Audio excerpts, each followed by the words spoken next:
por favor, vamos nós dois parar de tentar justificar tudo e admitir que você corre perigo. Com quem pensa que está falando? Tome. Quem você acha que está vendo?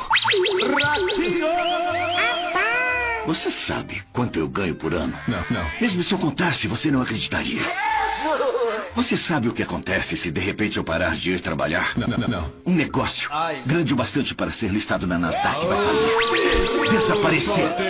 Ele deixa de existir sem mim. Não, você claramente não sabe com quem está falando, então eu vou esclarecer. Eu não estou em perigo, Skylar. Eu sou o perigo. Um cara abre a porta e leva um tiro e acha que farão isso comigo? Não.